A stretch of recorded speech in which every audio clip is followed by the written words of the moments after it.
Soo dhawaada daawadayaal, beriyahan waxaa aad u soo batay qolooyin scams ah oo online-ka dadka ku dhaca. Weliba markii uu sii jahwada ka baxay ayay aad u soo kordheen, halka kuwa hore u jiray qaarkoodna oo dadka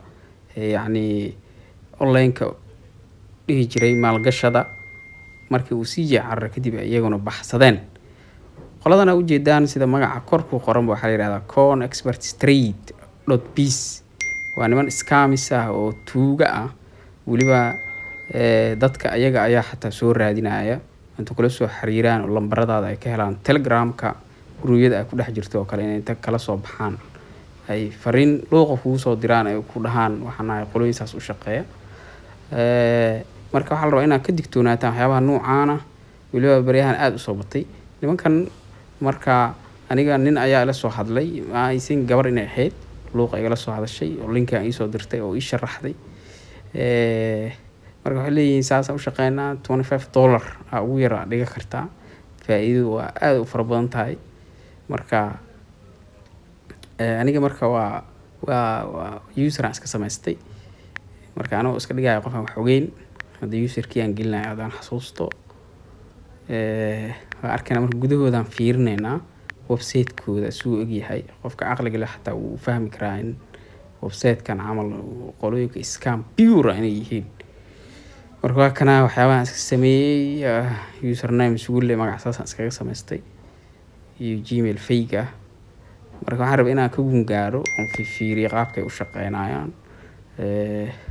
Marka warqad dheer oo profit-kooda intuu yahay, qiimaha ugu yar oo la gashan karo, waxyaabo noocaas luuqa igu soo dirtay gabadha.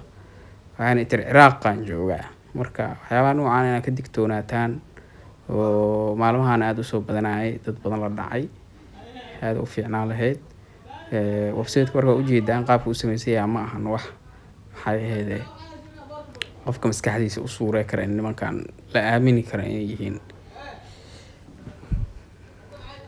Marka Telegram-ka ayay igu soo direen isaga xataa waxaan jeclahay inaan tusiyo.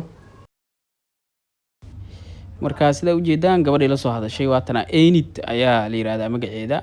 Dabcan group-kaas ayaan ku wada jirnaa iga soo raacdo X-Banner chat ah oo ah qolooyin iyaguna dadka dhacay X-Banner-ga taqaaneen. Marka user-keedana waad aragteen luuqa igala soo hadashay inkastoo fariimihii wixii aan isdhaafsanay ay dilayday dhammaan markii ay fahantay inaan ku fahmay qorshaha ay wadatay. Ninkaas sidoo kale qolooyinkaas ayuu ka mid yahay asna waa ila soo hadlay group-kan iga soo raacay. X-Banner chat-ka waa group ay leeyihiin qolyihii la oran jiray X-Banner-ga oo iyaguna kacay oo scam noqday oo dad badan Soomaaliya lacag ka dhacay. Kulli waa taqaanaan oo maleynaa marka group-kana website-koodan ka soo raacay.